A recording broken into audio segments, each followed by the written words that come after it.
Hey everybody, welcome to day 21, part 3. I'm here with Jordan, and Jordan came across some really interesting research this week. I figured we'd share it today. Jordan, why don't you share what you found and why is it important? Sure. So I came across a study, and this is something that I've been looking into for a while, and it's something that I've been interested about for a while, about acetaminophen, so Tylenol. A lot of people, know what acetaminophen is and how it's different than NSAIDs. It doesn't have the same mechanism of action, and it seems to have a lot of benefits that are beyond its ability to decrease fever and kill pain. So Right, so to distinguish, if you don't know what an NSAID is, your NSAIDs are non-steroidal anti-inflammatory drugs. So those would be things like ibuprofen, so that would be, your Advil, those aspirin, Advil, all those brand names, which is different than Tylenol, where there's other brands of acetaminophen, but Tylenol is the most popular. So what are some of the benefits? Sure. So acetaminophen as a molecule seems to have benefit as an antioxidant, believe it or not. So it can actually sequester superoxide radicals, which we talked about in a previous video. That's just something that it has like innately as the molecule, but its metabolites have interesting properties as well. There's a metabolite of acetaminophen that seems to act as an endocannabinoid reuptake inhibitor, which means that it prevents endocannabinoids from being pulled back into the synapse in your brain. And endocannabinoids are things, so cannabinoid is exactly what you're thinking. It's something that you would find in the marijuana plant, like THC, CBD, something like that. But your body also naturally produces cannabinoids, things that activate the cannabinoid receptors in your body. Molecules that your body produces naturally are things like anandamide and oleamide. Those are natural cannabinoids. So this metabolite of acetaminophen prevents them from being pulled back into the synapse, so they stay in the synapse and in the brain longer.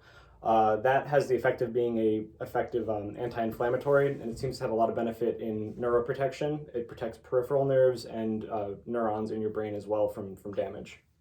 So people with neuropathy, if this would be beneficial? Yeah, it seems like it would be beneficial for people with neuropathy, for neuropathic pain. It seems to have benefit in neurodegenerative disease as well. There seems to also be a nootropic benefit, meaning a cognition-enhancing benefit of acetaminophen as well, especially in people with inflammation in the brain tissue. Yeah, why don't you explain what you mean by nootropic for those that don't know? Yeah, nootropic just essentially means cognitive enhancing. So a nootropic drug is something that enhances cognition. Great. And didn't I read something in there that there seems to be benefit to, or muscular benefit, especially to older populations? Yep. There is, part of the study showed that chronic acetaminophen administration, so over long periods of time, seems to actually increase muscular, make muscular structure more healthy. So it can increase the muscle fiber size and muscle structure in general. So it seems to have this protective effect on muscular cells and benefit strength in especially older individuals. And do you recall what the dosage was per kilogram, and was it every day? Was it every other day? Yeah, so you're not going to be able to take the exact dose that they were using in the study because acetaminophen is sold in pretty much fixed dose sizes. You're going to find it in 650 milligrams for like arthritis. You're going to find it in 500 milligrams or 250 milligrams. But the closest you're going to get to using what they did in the studies is about 500 milligrams, which is half of the max dose that they recommend at one time. So what were they using in the study? Do you remember? It was I think it was like 4 or 5 milligrams per kilogram. 4 or 5 milligrams per kilogram. So Yeah. a kilogram is 2.2 pounds. So if you want to do that, we'll double check that for you, exactly what was being used in the study. And was this something that they were using every day, or were they going on and off? It depends. So it depends on the effect. The muscular structure was over the course of several weeks with chronic administration every day. The neuroprotective effects seem to be, you don't have to take it every single day. It has acutely neuroprotective effects, and the cardioprotective effects as well were with chronic administration, so giving it every day. And the cardioprotective effects, meaning like heart protecting effects, is based almost entirely on acetaminophen's ability to sequester superoxide radicals, because these can oxidize lipids in your bloodstream and form plaques. Yeah. So Jordan and I didn't talk about this beforehand, so if this seems like I'm asking a real question, I am.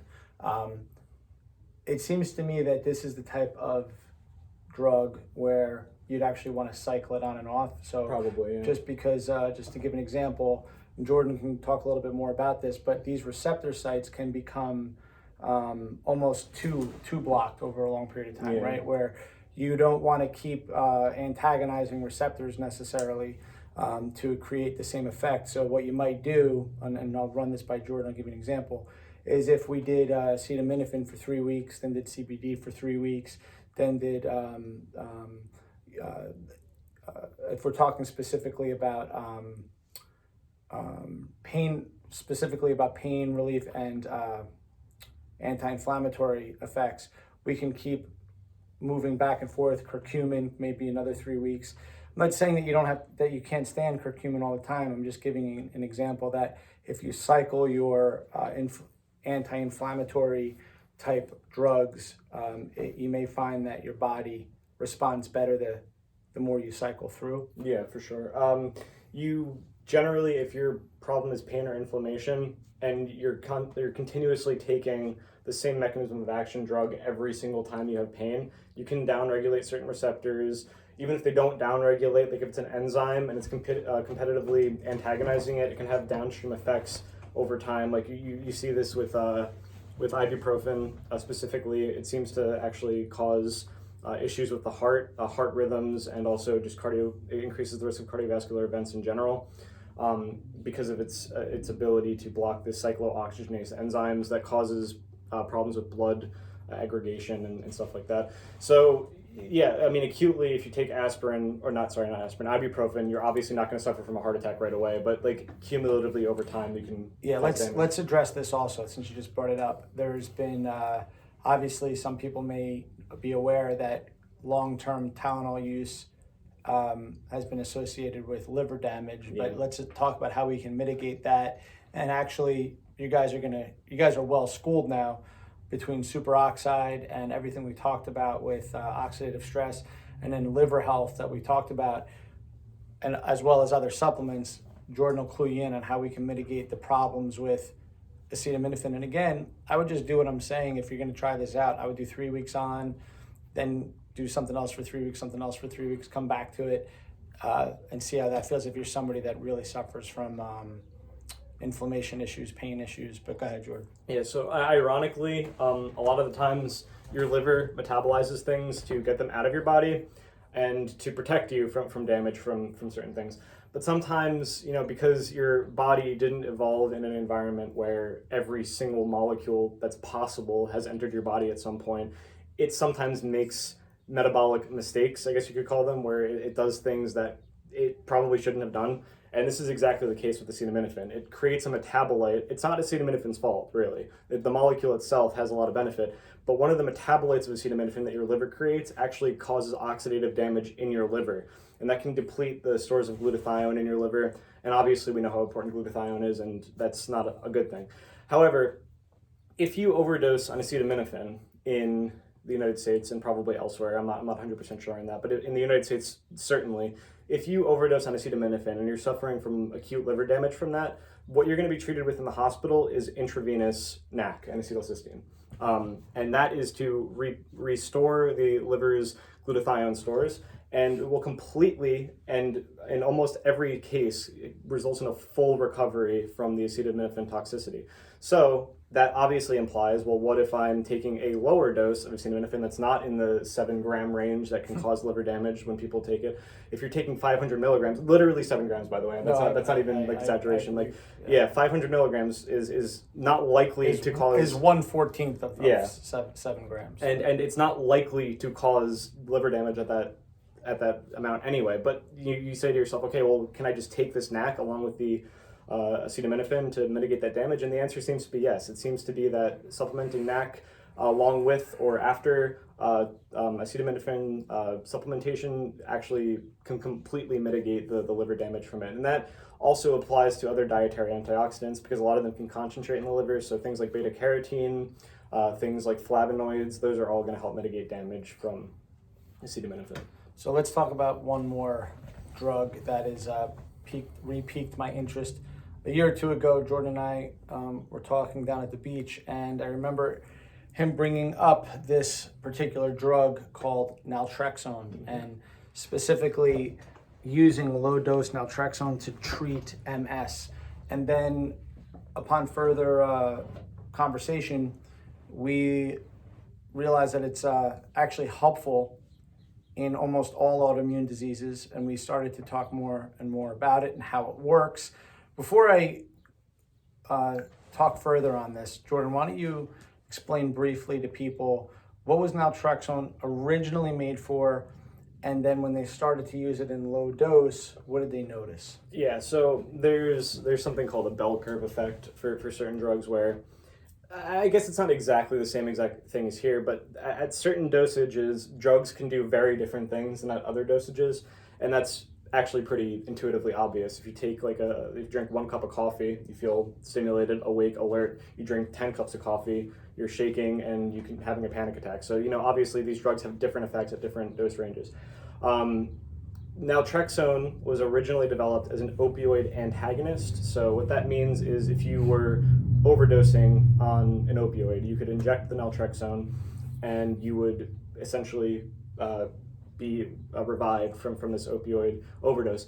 It was also used in a fixed dose combination with morphine, where you take a dose of morphine and a small dose of naltrexone that's not high enough to completely outcompete the morphine at the opioid receptors. So you still get the pain-killing benefit of the morphine, but as soon as a person tries to abuse the morphine pills with the fixed dose naltrexone, you get the naltrexone essentially kicks in and it is able to reach the blood concentrations necessary to antagonize the morphine. Right. To the it's receptor. essentially an endorphin blocker. It's an endorphin blocker. Okay, that's what it's doing. So you'd be less likely now to take your next heroin dose, right? Mm-hmm. Because it's blocking the endorphins. So what's the point of injecting heroin if you're not getting the high? At least that's how I understood. And it's also protective too. So right. if you would be able to technically inject more heroin and still be safer because it's blocking the effects of it. So that's at a in the, I would guess in the 50, 100, maybe higher milligram dose. But at the 1, 2, 3 milligram dose, what did they notice about the? Sure, yeah. At low doses, and honestly, there's some even research at ultra low doses, like even less than a milligram. But obviously, that's different, a different topic. But essentially, at these low doses, they realized that the naltrexone doesn't act as a full opioid antagonist. It will actually upregulate opioid receptors. So you take the standard procedure. I mean, this is still there's not a whole there's a lot of studies on it, but there's not a whole lot of clinical. Yeah, let's pause there for a minute, because you can immediately say to yourself, well, if this is a real thing, why aren't more people talking about it? And I guess the real reason why I want to have this conversation is twofold. Well, threefold. One is to educate you on this medicine, show you how it works. It'll lead to a larger point in a minute. But two, get you to recognize that this drug is off-label, meaning that its patent has run out, which means, and I hope you guys recognize that the things I've said to you guys, if you've checked out, have run true. I promise you that this runs true, because if you know a doctor, especially a general practitioner, you can just flat out ask them, how do you find out about new drugs? The answer is pharmaceutical reps. Yep. The answer is doctors find out, because doctors are busy actually treating patients all day. Have you noticed? So they rely on pharmaceutical reps to come in and say, hey, what's the latest stuff? What's the research? What's going on?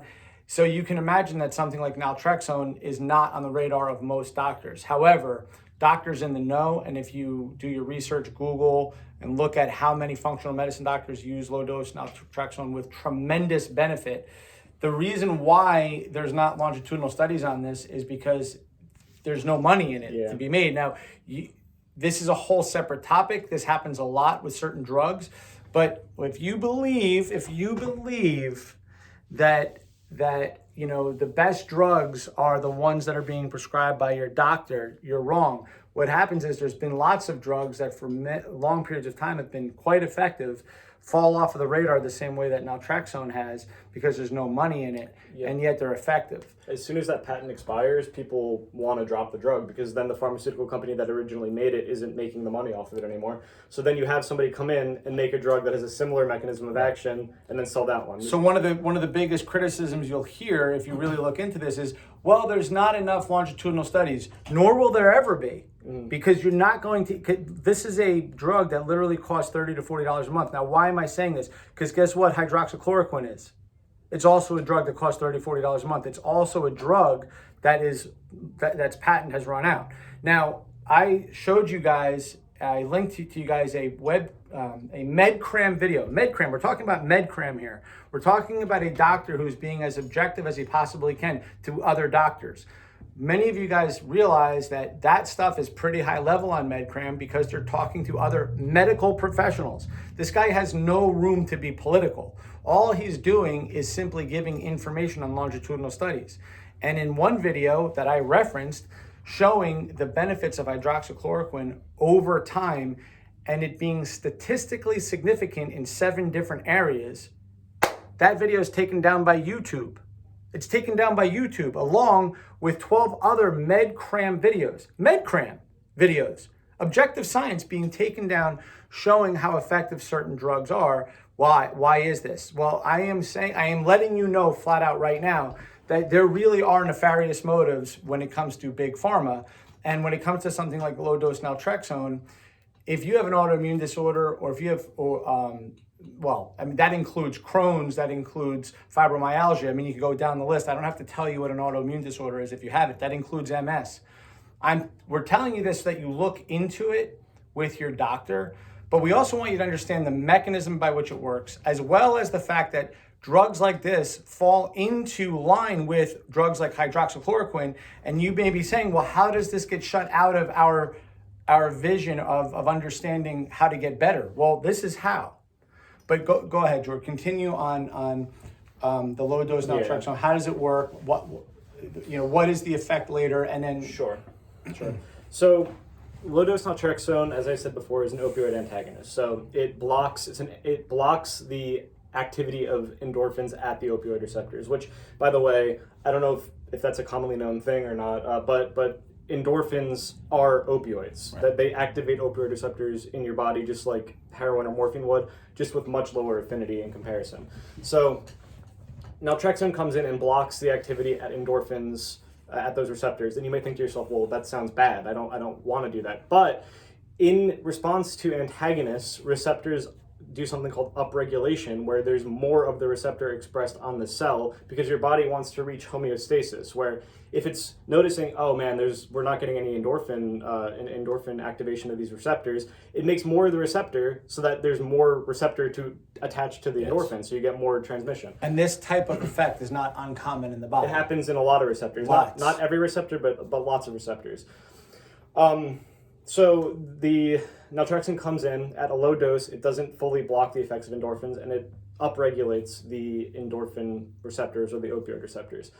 So the dosage strategy that people generally use is you take it at night before you go to sleep, about an hour or so before bed, and naturally your cortisol and your endorphin levels are very low throughout the early stages of sleep. And then as you're getting back towards the morning, when you wake up, your body produces a lot of cortisol, it produces a lot of endorphins to get you up, to wake you up, to get you to get moving.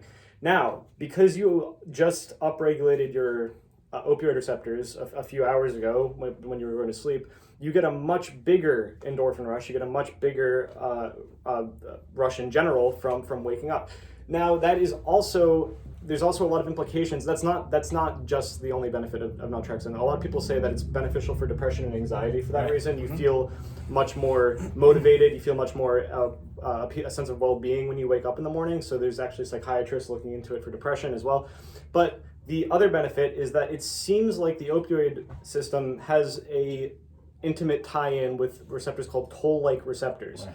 The Tolllike receptors are responsible for recognizing, essentially, they're one of the receptors that are essential for recognizing outside threats in your body. So the Tolllike receptor, you can think of it in a simplified form as essentially a clamp. It clamps some type of foreign object. It could be a bacterial cell, it could be a viral cell, it could be a piece of RNA, DNA, some molecule, clamps it in, it scans it, and says, is this a threat, is this not a threat? So in autoimmune diseases, there's a lot of research now that shows that Toll-like receptors might be like the number one thing to target for autoimmune diseases, which makes sense because if these are what mobilize the immune system against the threat that it has scanned, then obviously you want to prevent those things from scanning the wrong thing. So in the case of MS, the Toll-like receptor could be latching onto a little snippet of myelin sheath protein, and that it's what's just called the peptide, and then it would say to the immune system, hey, this peptide, see this thing, go destroy it, go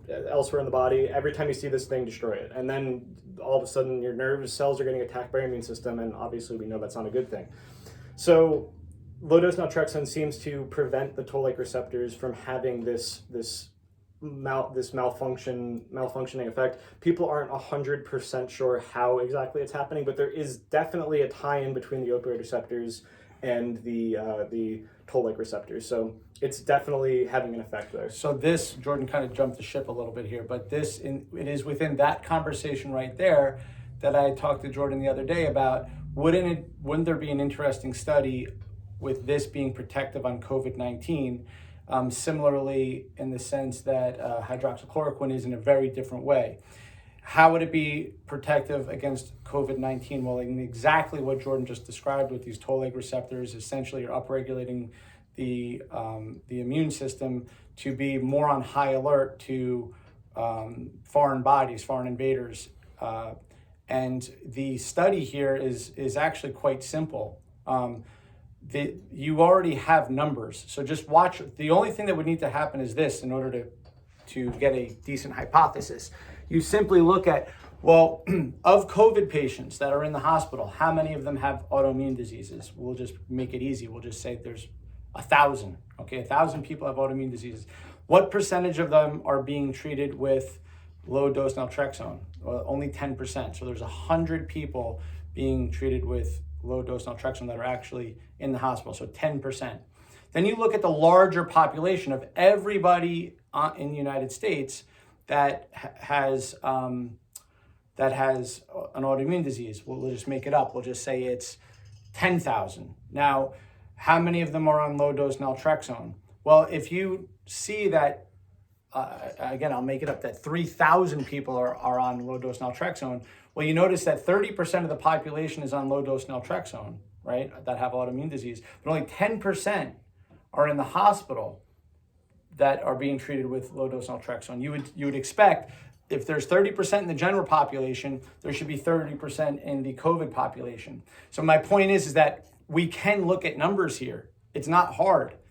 My question is, will those numbers be looked at? My answer is probably not, and it's unfortunate. But guys, if it's not people like you and me and Jordan asking better questions and looking into things and demanding more from your doctor and going to them with the peer-reviewed research, going to them with functional medicine doctors who've been looking at and treating patients with this stuff for a long time, you're just not going to get to the better answers, and it's unfortunate. But we wanted to give you a little glimpse into the insight of some of this stuff, how your immune system works, how some of these drugs work, as well as what we talked about in terms of the acetaminophen and Tylenol, which I thought was really interesting. So cycling it, again, as a pain reliever or as an anti-inflammatory, along with some of the other things that you guys have heard us talk about, you may give it a try. Can I just clarify really quick? Mm-hmm. So we said in the beginning of the video that Tylenol is not an anti-inflammatory, and it's not, in the sense that it's not an anti-inflammatory like an NSAID is. Yeah, however, but it has anti-inflammation in the brain. It seems, which is important. It seems to have specifically anti-inflammatory effects in the brain, and they think that's because of the way it's metabolized, mm-hmm. where it doesn't have these peripheral anti-inflammatory effects, which is actually the problem with a lot of these NSAIDs. Inflammation in the brain is a lot worse than inflammation elsewhere, obviously. By the way, if you want to know one of the strongest benefits to red light therapy, the stuff that I use in the morning, it's the anti-inflammation effects in the brain, because that red light is passing through 12 inches of your head. It goes all the way through the back of your head. That red light penetrates deeply. So and I put the links to the Harvard Dr. Hamlin, talking specifically about its neuroprotection within the brain and anti-inflammation. So acetaminophen seems to work in similar ways. Yeah. The point is that the more that we layer things, the more that we understand about how the brain degenerates, not getting enough sleep, putting things into the body that cross the blood-brain barrier quite easily, that can cause damage in the brain.